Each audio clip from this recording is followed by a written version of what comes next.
wave. Start waving thumbs inside. All right. Well, everybody, I'm here just to.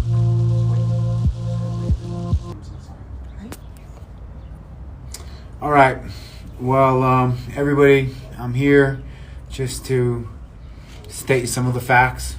I've had a long career with the UFC, and as I've fought all these fights and chased this dream of being a UFC champion, I just feel like here at the end of the road, I knew the end was coming, and I did everything in my power in this preparation for Donald Cowboy Cerrone. I put a lot of time and energy into even just getting the fight with Cowboy, getting a fight with another legend to, end the legacy that is Diego Sanchez fighting in the UFC. And at the end of my camp, when I was in top form, feeling my best, in best shape, down in American top team, competing with some of the best mixed martial artists all around the world, traveling and putting in the work. And I did it. I was ready to compete. I was ready to fight.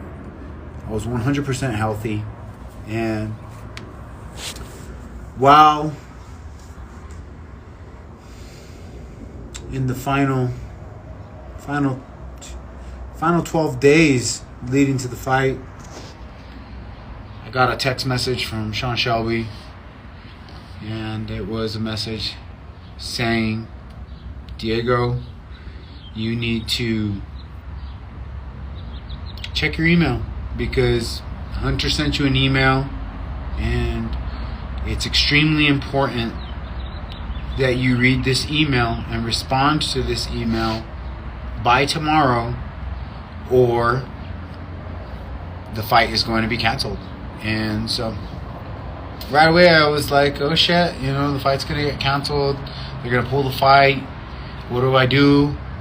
I talked to my people, and I replied the best way I could reply to Hunter's email, and that's with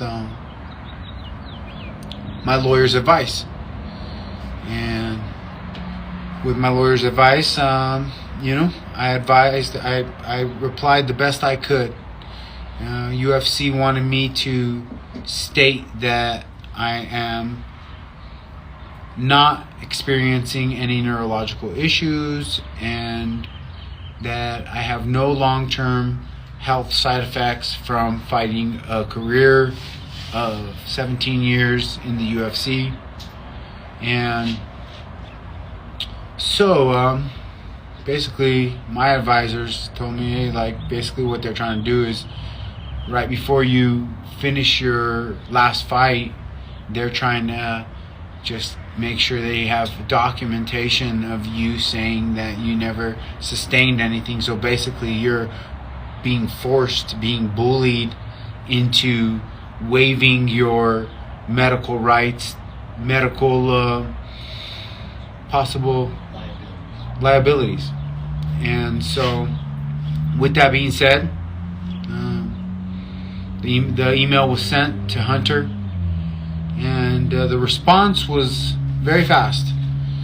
And the response was from Hunter and Sean and Dana, but only Hunter Campbell's signature was on the letter. Only his name was on the letter. And the letter said that they have chosen to pay me 100% for the fight, the show money, the win money, and the sponsorship money. And due to me traveling and completing the training camp that I did for this camp, and with that, the fight is to be canceled. And why? The only thing that was on the email was, due to your last loss at Abu Dhabi versus Jake Matthews, no explanation other than that. And so this seems like a lot of bullshit to me, because if you ask me, if the problem was my performance in my Jake Matthews fight, why entertain me with the Cowboy fight? Why have a meeting with me, Sean? Why give me my fight papers? Why sign the fight? Why sign the bout? Why sell the fight to ESPN? Many questions that don't make sense to me. Another question that doesn't make sense to me is, why send me a letter, an email, when I've already passed all my medicals, and I've had extra medicals done due to my age. I had the MRI, the MRA, the EKG, the physical, the X-rays. I had all the imaging done. I had all the neurological that was demanded by the Nevada State Athletic Commission and the UFC for me to be cleared to compete. And so why, when this has already been done, do I get an email demanding that I have to state this, state that? Yeah, my manager did ask for my medical, my list of medicals from throughout my career. I've had a lot of injuries, and in the sport, I want to have my history. This is my medical history. I want to have it on file. I want to have what the UFC has.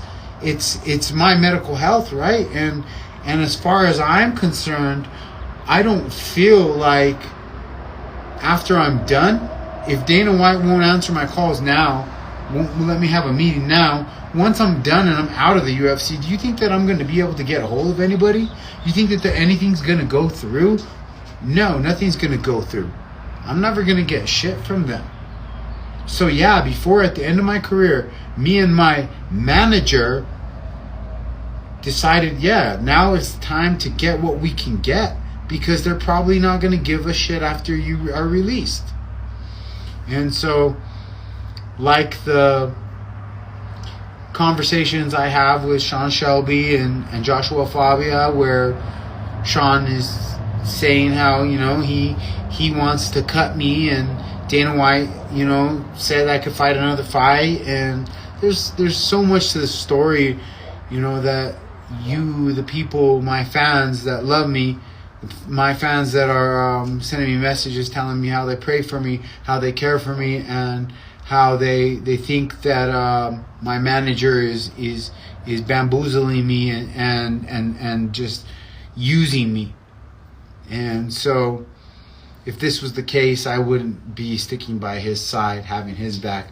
And the truth of the whole matter is, me and him having each other's back against $1 billion monopoly worldwide organization.